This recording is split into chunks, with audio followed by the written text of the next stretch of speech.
ఎప్పుడైనా ఇలా అనిపించిందా మీకు? చేయాలనిపిస్తుంది కానీ ఆగిపోతున్నాం. ఎందుకంటే వాళ్ళేమనుకుంటారో, వీళ్ళేమనుకుంటారో అని అనిపించడం మూలాన.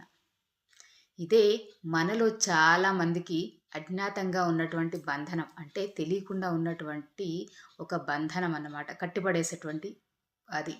సైకలాజికల్ ఎక్స్‌ప్లనేషన్ ఏంటంటే దీనికి మన మనసుకు జడ్జ్‌మెంట్ ఫియర్ అనేటువంటి షాడోలో జీవిస్తూ ఉంటుంది. ఇది మనకు చిన్నప్పటి నుంచే స్టార్ట్ అవుతుంది.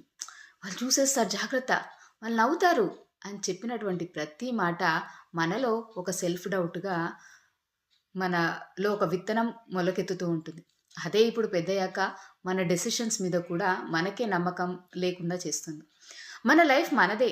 అయినా అప్రూవల్ మాత్రం ఎదుటి వాళ్ళది, వేరే వాళ్ళది అయిపోతుంది. దీన్ని ఎమోషనల్ రిఫ్లెక్షన్ చూస్తే ఒకసారి ఆలోచించు నువ్వు. నీ డెసిషన్స్ కనుక నిజాయితీతోటుంటే వాళ్ళ జడ్జిమెంట్స్‌కు భయపడాల్సిన అవసరం ఉన్నదంటారా? నీ విలువలకు నువ్వు న్యాయం చేస్తున్నప్పుడు వాళ్ళ మాటలు కేవలం జస్ట్ శబ్దాలు మాత్రమే అవుతాయి. నిజం కాదు కదా! ఆలోచించు ఒక్కసారి. ఎప్పుడైనా గుర్తుంచుకోండి. ఎవ్వరైనా ఏమైనా అనుకోవచ్చు. ప్రపంచానికి నచ్చిందనుకుంటారు.